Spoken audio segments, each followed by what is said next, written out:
Check करो खरगोशा ने बच्चे देते माशाल्लाह जी। फाइनली जनाबे ली वो दिन आ गया जिस दिन मेरा खरगोशा ने बच्चे आज देते वा। अज नहीं सच्ची 5-6 दिन पहले दिते, लेकिन मैनू पता अज सुबह ही लगा वा क्योंकि खोडो ने खुली छाड़ती सी ते बच्चे बाहर निकले आए। ते आ एक बच्चा वा ते 4-3 होर भी बच्चे वो भी तुहानू मैं दिखाउंदा। हाँ इन्होंने छोटी जी खरगोशनी ने वार मारी हुई सी। किधर गए बच्चे हुण तो विच है नहीं गे ते वो सारे इधर आए हुए आ। ਉਹ ਚੈੱਕ ਕਰੋ ਬਾਹਰ ਨਿਕਲਦੇ ਪਏ ਵਿੱਚੋਂ। ਸ਼ਾਇਦ ਤੁਹਾਨੂੰ ਨਜ਼ਰ ਨਾ ਆਉਂਦਾ ਹੋਵੇ। ਮਾਸ਼ਾਅੱਲਾ ਮੈਂ ਬੜਾ ਹੀ ਖੁਸ਼ ਹਾਂ ਕਿਉਂਕਿ ਮੇਰੀ ਖਰਗੋਸ਼ਣੀ ਨੇ ਬੱਚੇ ਦਿੱਤੇ। ਇਸ ਦਿਨ ਦਾ ਬੜੀ ਬੇਸਬਰੀ ਨਾਲ ਇੰਤਜ਼ਾਰ ਸੀਗਾ। ਇਹ ਤਾਂ ਇੱਕ ਖਰਗੋਸ਼ਣੀ ਦੇ ਬੱਚੇ ਆ ਤੇ ਦੂਜੀ ਦੇ ਵੀ ਹੈਗੇ। ਤੁਹਾਨੂੰ ਮੈਂ ਦੂਜੀ ਦੇ ਵਿਖਾਉਣਾ, ਪਹਿਲੇ ਮੈਂ ਆਹ ਕੱਢ ਕੇ ਤੁਹਾਨੂੰ ਵਿਖਾ ਦਾਂ। ਤੇ ਇਹ 4 ਬੱਚੇ ਆ ਤੇ ਇਹ ਕਾਫੀ ਵੱਡੇ ਆ, ਤਕਰੀਬਨ 8 ਤੋਂ 10 ਦਿਨਾਂ ਦੇ ਹੈਗੇ ਵਾ। ਤੇ ਮਾਸ਼ਾਅੱਲਾ ਕਿੱਡੇ ਸੋਹਣੇ ਲੱਗਦੇ। ਆ ਗਿਆ ਮੇਰੇ ਕੋਲ ਤੇ ਆ ਖਾੜੀ ਦੇ ਵਿੱਚ ਛੋਟੀ ਜਿਹੀ ਖੁੱਡ ਮਾਰੀ ਹੋਈ ਸੀਗੀ ਤੇ ਉੱਥੋਂ ਕੀ ਤੱਕ ਤੇ ਇਹਦੇ ਅੰਦਰ ਖਰਗੋਸ਼ਣੀ ਨੇ ਬੱਚੇ ਦਿੱਤੇ ਹੋਏ ਸੀਗੇ। ਲੇਕਿਨ ਮੈਨੂੰ ਅੱਜ ਸਵੇਰ ਹੀ ਪਤਾ ਲੱਗਾ। ਵੈਸੇ ਬੱਚੇ ਤਾਂ ਮਾਸ਼ਾਅੱਲਾ ਕਾਫੀ ਵੱਡੇ ਹੋ ਗਏ।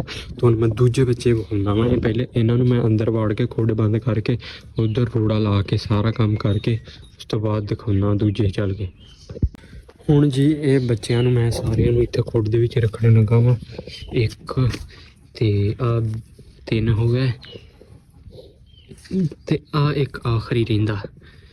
ਇਹ ਸਾਰੇ ਮੈਂ ਖੁੱਡ ਦੇ ਵਿੱਚ ਆ ਚੱਕਰ ਰੱਖਤੇ। ਪਹਿਲੇ ਤਾਂ ਖੁੱਡ ਨੂੰ ਇਧਰੋਂ ਬੰਦ ਕਰਾਂ ਕਿਉਂਕਿ ਬਾਹਰ ਨਾ ਆ ਜਾਣ ਤੇ ਖਰਗੋਸ਼ਣੀ ਨੇ ਆਪੇ ਹੀ ਖੁੱਡ ਖੋਲ ਲੈਣੀ ਆ।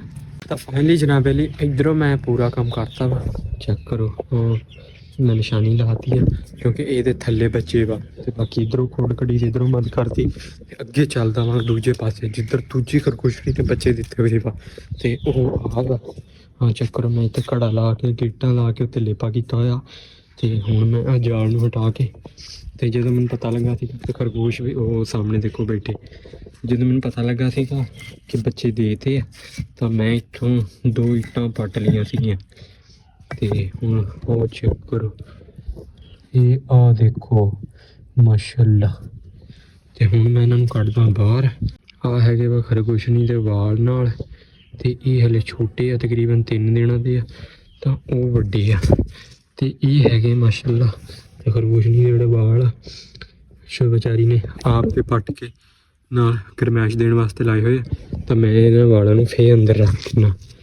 ਤੇ ਚਲੋ ਉਹ ਮਾਸ਼ਾਅੱਲਾ ਚੈੱਕ ਕਰ ਸਕਦੇ ਕੜਾਹ ਇੱਕ ਚਾਟੀ ਦੇ ਅੰਦਰ ਵਾ। ਸ਼ਾਇਦ ਤੁਹਾਨੂੰ ਨਾ ਨਜ਼ਰ ਆਉਂਦੇ ਹੁਣ। ਤੇ ਬਾਕੀ ਹੁਣ ਮੈਂ ਇਹਨੂੰ ਇੱਟਾਂ ਲਾਉਣਾ ਲਾ ਕੇ ਤੇ ਇਹਨੂੰ ਉਹ ਹੀ ਬੰਦ ਕਰਕੇ ਉੱਤੇ ਜਾਲ ਰੱਖ ਦੇਣਾ ਤੇ ਫਿਰ ਅੱਗੇ ਚੱਲਦਾ ਮੈਂ ਜਿਹੜੇ ਕੰਮ ਕਾਰ ਉਹ ਕਰਦਾ ਵਾ। ਤੇ ਹੁਣ ਮੈਂ ਆ ਗਿਆ ਵਾ ਮਰੱਬੇ ਪਾਣੀ ਲਾਉਣ। ਚੈੱਕ ਕਰ ਸਕਦੇ ਇੱਧਰ ਬਾਹਰ ਲਾਲ ਜਿਹੜਾ ਲੂਸਣ ਵਾ ਉਹਨੂੰ ਮੈਂ ਛੱਡ ਦਿੱਤਾ ਵਾ। ਤਾਏ ਦੇ ਇੱਧਰ ਨਹੀਂ ਚੜਨਾ ਕਿਉਂਕਿ ਇੱਧਰ ਤਾਏ ਨੇ ਹਲੇ ਖਾਦ ਪਾਣੀ ਫੇਰ ਲਾਉਣਾ।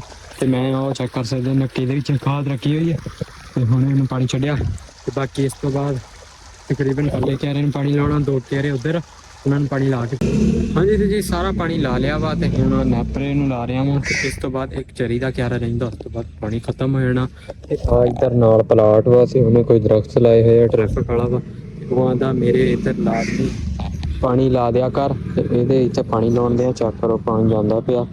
ਤੇ ਬਾਕੀ ਆਹੀ ਥੋੜਾ ਜਿਹਾ ਇੰਨਾ ਕੁ ਸਰ ਰਹਿੰਦਾ ਫਿਰ ਨੈਪਰਾ ਭਰ ਜਾਣਾ ਚਰੀ ਨੂੰ ਕਰਕੇ ਤੇ ਫਿਰ ਅੱਗੇ ਪੱਠੇ ਵੱਢਣੇ ਆ। ਪੱਠੇ ਵੱਢ ਕੇ ਤੇ ਕੁੱਤਰ ਕੇ ਮਾਲ ਨੂੰ ਪਾਉਣੇ ਆ ਤੇ ਪਹਿਲੇ ਪਾਣੀ ਲਾਉਣਾ ਫਿਰ ਪੱਠੇ ਵੱਢਦਾ। ਹਾਂਜੀ ਤਾਂ ਜੀ ਤਕਰੀਬਨ ਮੈਂ ਪਾਣੀ ਵੀ ਲਾ ਲਿਆ ਵਾ ਤੇ ਆਖਰੀ ਕਿਆਰਾ ਵਾ ਉਹਨੂੰ ਛੱਡ ਕੇ ਤੇ ਆ ਗਿਆ ਸੀਗਾ। ਪੱਠੇ ਵੱਢ ਕੇ ਲੈ ਆਇਆ ਮੈਂ ਤੇ ਮਾਲ ਨੂੰ ਦੇਖੋ ਪਾਤੇ ਆ ਤੇ ਮਾਲ ਖਾਂਦਾ ਪਿਆ ਵਾ। ਇਸੇ ਦੇ ਨਾਲ ਆਹ ਬਤਖਾਂ ਚੈੱਕ ਕਰੋ ਇਹ ਵੀ ਮੱਕੀ ਖਾ ਰਹੀਆਂ ਤੇ ਖਰਗੋਸ਼ ਵੀ ਹੁਣੇ ਖਾ ਰਹੇ ਸੀਗੇ। ਤੇ ਮੈਂ ਉੱਧਰ ਅੰਦਰ ਗਿਆ ਉਹਨਾਂ ਤੇ ਫਿਰ ਭੱਜ ਗਿਆ।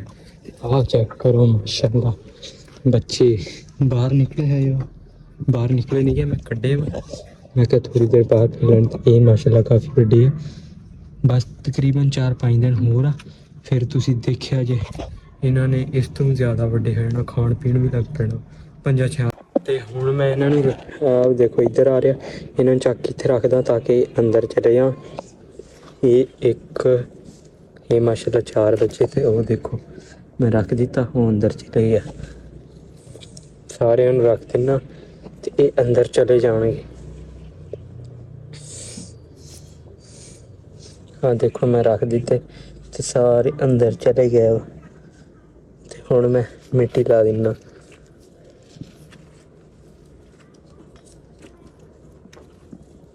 ਹੁਣ ਜੇ ਮਗਰਬ ਦਾ ਟਾਈਮ ਹੋ ਗਿਆ ਵਾ ਤੇ ਆਖਰੀ ਕਿਆਰਾ ਜਿਹੜਾ ਚਰੀ ਦਾ ਵਾ ਇਹ ਭਰਦਾ ਪਿਆ ਵਾ ਤੇ ਤਕਰੀਬਨ 15-20 ਮਿੰਟ ਲੱਗਣੇ ਆ ਫਿਰ ਇਹ ਭਰ ਜਾਣਾ ਵਾ।